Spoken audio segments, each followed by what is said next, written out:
The Bridge Between Us, a story about friendship, understanding, and breaking barriers. In a small, peaceful town called Maplewood, something new was about to happen. It was a bright Monday morning at Pine Ridge Middle School, and word had spread. There was a new kid coming. His name was Elijah Bennett.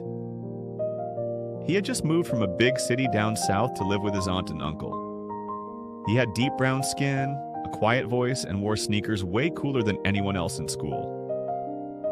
Elijah was the kind of kid who preferred the rhythm of a basketball bounce to the chatter of the lunchroom. He was quiet, kind, and kept mostly to himself.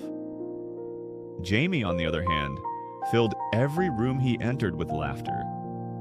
He told jokes, liked science fiction, and had a curious mind that never stopped asking questions. On the first day, Jamie peeked over and saw Elijah drawing a basketball court on his notebook. "Hey, that's pretty cool," Jamie said. "Thanks," Elijah replied with a half smile. That small exchange lit a spark. They began talking more and about school, music, and of course basketball. By the second week, they were walking to class together. Jamie even started joining Elijah at the court after school, trying to learn how to shoot hoops without tripping over his own feet. But not everyone saw their friendship as something to celebrate.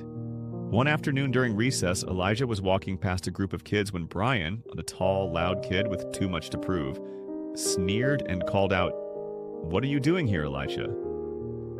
"Go back to your corner," a few other kids snickered. Jamie stood nearby, his heart pounding. He wanted to say something, anything, but his voice stayed trapped in his throat.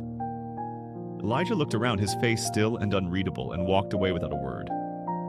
Jamie watched him go, feeling a heavy knot of guilt tighten in his chest.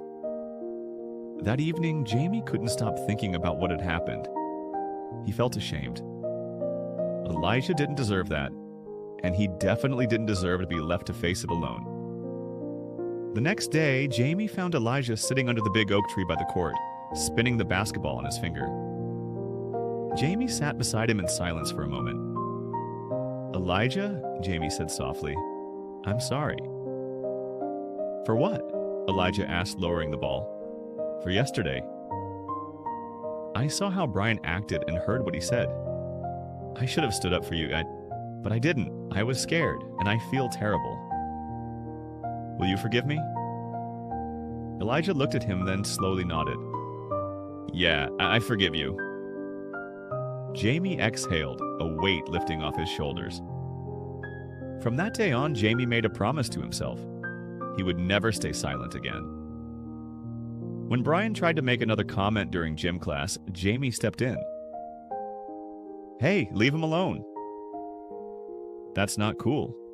The room went quiet. Brian rolled his eyes and walked away. Elijah gave Jamie a small nod.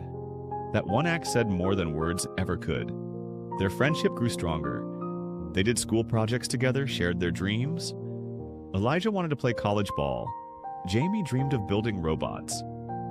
They didn't always agree, but they always listened to each other.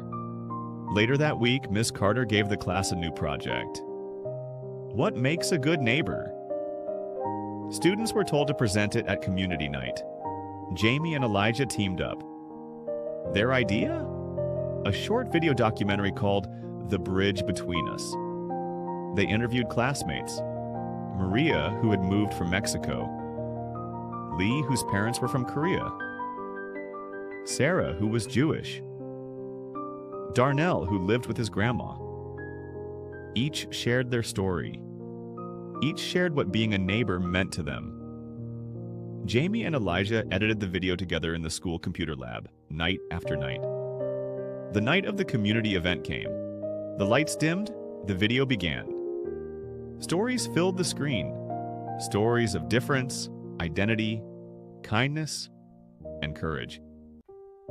When it ended, there was silence, then applause, then a standing ovation. Even Brian stood at the back, speechless.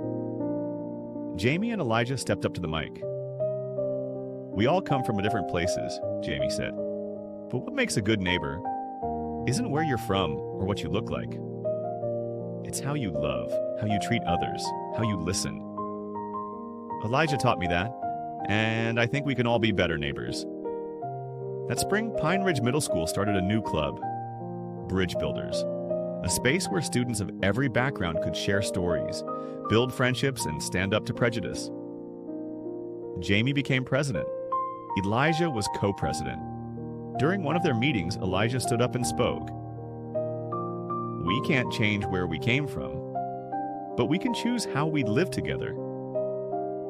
He paused, then said, "A good neighbor is someone who builds a bridge, not a wall."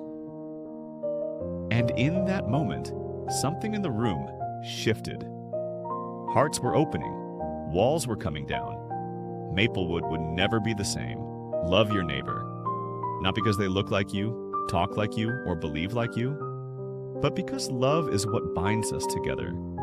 We are stronger when we build bridges of kindness, of understanding, of respect. No matter the race, no matter the background, no matter the color. Let's build the bridge between us. By the end of the year, they were known not just as Elijah and Jamie, but as friends who showed others what kindness and courage looked like. On the last day of school, Jamie said, "You know what? I think we built a bridge." Elijah grinned, spinning the ball again. Yeah, a strong one. Years later, as young men, they would look back on those moments. The silence, the apology, the courage, and the choice to love beyond fear. And realize that the bridge between them had changed their world.